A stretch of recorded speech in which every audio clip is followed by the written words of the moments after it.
Bienvenue dans Next Gen Manufacturing. Aujourd'hui, on va s'attaquer à une transformation qui est en train de bousculer l'usinage de haute précision, une méthode qui change vraiment la donne pour tous les fabricants de moules. Alors, rentrons direct dans le vif du sujet. Le rêve de n'importe quel mouliste, c'est quoi? C'est de sortir une pièce absolument parfaite directement de la machine du premier coup. Alors, d'où vient cette peur, cette réticence à usiner directement à la cote finale? C'est la question qui vient remettre en cause une très très vieille habitude du métier. Et cette habitude, la voilà. Laisser systématiquement un tout petit peu de matière en plus. On parle de 0,025 à 0,075 mm. C'est ce qu'on appelle un filet de sécurité. Une petite marge, juste au cas où, pour pouvoir faire des retouches manuelles, polir un peu, sans prendre le risque de sortir des tolérances.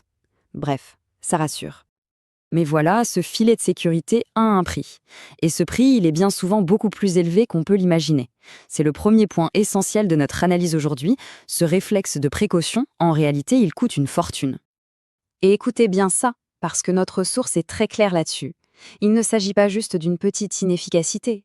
Non, on parle d'un obstacle majeur à la compétitivité. Les mots sont forts et ils pèsent très lourd dans l'économie actuelle. Et ce visuel l'illustre parfaitement.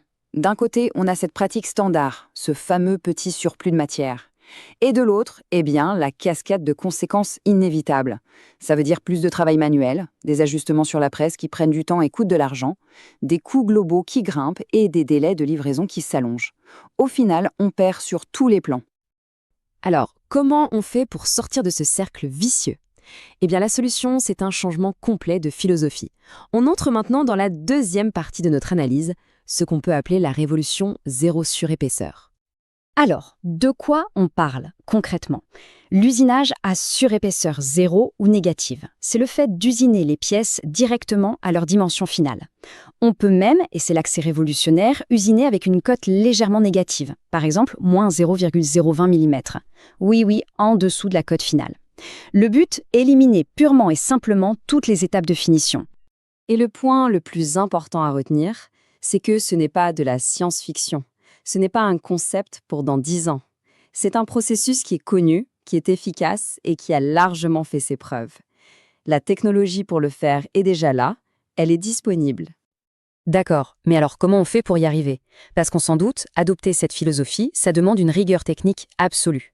Voyons ensemble quelles sont les clés indispensables pour atteindre ce niveau de précision. En fait, tout repose sur 4 piliers technologiques. D'abord, la machine elle-même. Il faut un centre d'usinage 3 ou 5 axes de très très haute précision.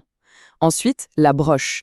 Elle doit tourner à haute vitesse, être super rigide et surtout avoir des vibrations quasi inexistantes.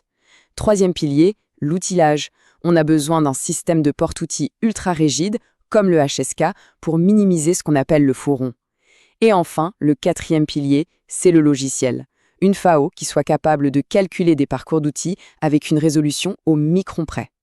Et la précision de ces outils, c'est juste non négociable. On parle de tolérance infime. Le rayon de l'outil doit être précis à plus ou moins 5 microns, le faux rond inférieur à 8 microns. Chaque détail compte. Si un seul de ces éléments n'est pas parfait, tout le processus est compromis. Bon, on voit que ça demande beaucoup d'efforts et de rigueur. Mais au final, pourquoi se donner tout ce mal? C'est là qu'on arrive à la partie la plus motivante, les résultats concrets. Regardons ensemble les bénéfices directs éprouvés de cette méthode. Alors, attention, le premier chiffre est spectaculaire. On parle d'une réduction de 75% du temps passé en finition manuelle et en ajustage. 75%. Imaginez une seconde, l'économie en temps et en main-d'œuvre qualifiée, c'est tout simplement énorme. Et l'impact sur le business, il est tout aussi impressionnant.